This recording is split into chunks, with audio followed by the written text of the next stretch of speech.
Hey guys, and welcome back to another favourites video. May favourites. I know I say this every time and everyone says this every time. I don't know where this month's gone, but I actually don't know where this year's gone. How are we halfway through? I feel like... Anyway, I only have 5 favourites this month. It's a short but sweet favourites video. The first one is an SPF. I've spoken about this a few times on my stories. It's amazing. This is the La Roche-Posay Hyalu B5 Aquagel SPF 30. The texture of this stuff, let me just show you. It's like a strange blue, like baby blue colour. It's a little bit alcohol-y in terms of like the smell and the feel. I actually like that. Look at it, it just disappears. How is that an SPF?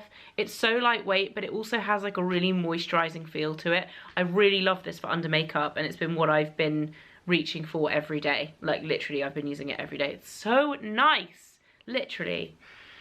Also really like the smell actually, like even though it is quite, I don't know, it does smell quite alcohol-y, but it's so, it's just smoothing and nice and just so good. What a texture. Love that. So I've been using that as my everyday SPF, and then I also have another skincare favourite which I discovered earlier in the month when I was having the most insane hormonal breakout I've ever had, all over my chin.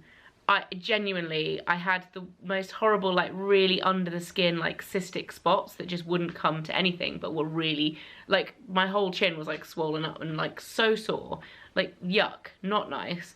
And I don't know why, in comparison to like normal life, I got that then. I can't attribute it to anything, but I can say that this helped clear it up and helped to, I've still got a bit of redness from pigmentation from it, but it helped to like shift that on, as well as definitely moving faster than normal.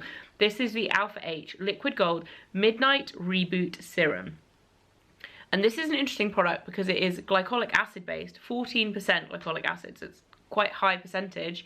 And it also says, and tripeptides, but actually what it doesn't tell you on the front is that it's actually got retinoid in it. Now I always get confused with retinols, retinoic acid, retinoid, blah blah blah blah, in all the different forms, but essentially it's a retinol serum as well as glycolic, so it's like two-step powerhouse. It definitely feels tingly when you put it on.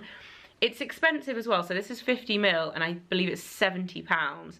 It reminds me a lot though of the Sunday Riley Good Genes serum, which is about £130, so pretty much double for 30ml, I want to say, or maybe it's for 50ml. It's that much. Either way, it's at least double. So yeah, really good. Really big fan of that. So nice. For makeup, I've only got one favourite, and this is actually, I've kind of stuck to the favourites that I've had. I feel like last month and the month before there were a few and I've just stuck to them. But I've also rediscovered, after my drugstore favourites video that I made earlier this month, rediscovered the Milani Baked Blusher in Luminoso. I'm wearing it now. I've been wearing it every day. I've just found myself reaching for this so much, and I've been using it on my eyes too. I just really like it. So flattering, so nice. It's a little bit dusty, like it does drop the dust when you use it, but yeah, great drugstore rediscovery. And then 2 scented delights. The first one being the Body Shop Fresh Raspberry Whipped Body Butter. So this is like the original body butter, but the texture is a lot lighter. It's more like a lotion. Well, it's like a cream as opposed to a butter, not like a lotion. Lotion's more lightweight, so it disappears into the skin. I don't know how long they've had this scent for and if it comes back every year or not. I had it years ago in a body scrub, and it literally smells like jam. It smells like raspberry jam. So nice. It's just, I mean, you put this on in the morning, it's just like fresh summer. It smells so tasty. Amazing. And talking of smelling tasty, my other favourite, this was in my haul video earlier this month, is the Byredo Mixed Emotions perfume. Love this. It's so unusual, just amazing. I love it. It's sweet and smoky and sultry and just super strange. Super strange. A very like unusual, different scent, and I really like it. You can tell I've used up quite a lot. I don't go through perfumes quickly either. I'm like a 2-spray person, but it just smells divine. I love it. Can't recommend that enough if you are going anywhere near anywhere that sells it and want to smell it. I don't know how many of you, this would be interesting, how many of you buy fragrances online or off internet descriptions as opposed to smelling them in real life? Because I personally, like, I would very, very rarely do that. I must have done it at some point here and there, but most of the time I will like want to go and smell it, because you got to be like trusting, right? I mean, trust me, this is good, but I wouldn't buy it just off the bat. Other favourites this month, Olivia Rodrigo's new album, and I'm aware I am too old. I'm aware, nearly 33. Something about it is so good, and she's like Paramore and Taylor Swift mixed together, and I've just been listening to it and loving it.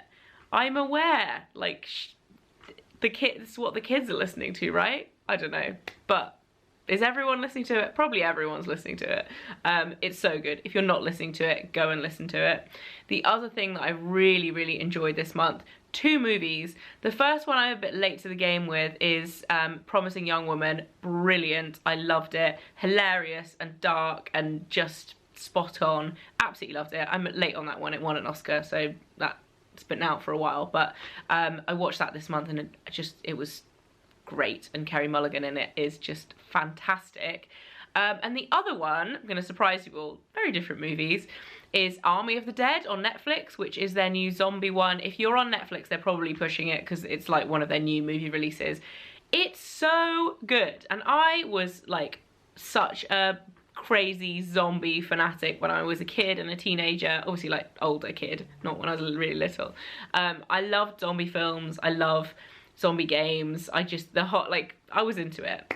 And I haven't watched a zombie film recently. Like 28 Days Later was like my favourite film, along with Kill Bill when I was like 17. They were my 2 favourites. Anyway, I haven't watched a zombie film in a very long time that I've been like, wow, that's good. And this is good. It's like, it's bad and good at the same time, if this makes sense. Like, it's kind of cheesy. It's really cheesy. And it's really like, I don't know, a bit over the top. Obviously it's not realistic because it's a zombie film, but you know, like on a scale of zombie films, there's some that are more realistic, like 28 Days Later is a more realistic real world zombie film. This is not realistic either.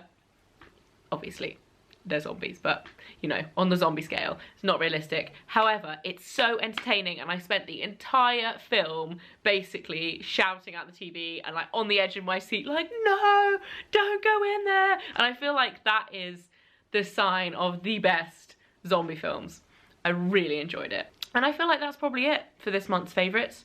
Hope you enjoyed it. Short but sweet. Have a fantastic day, whatever you're doing, and I'll see you next time. Bye.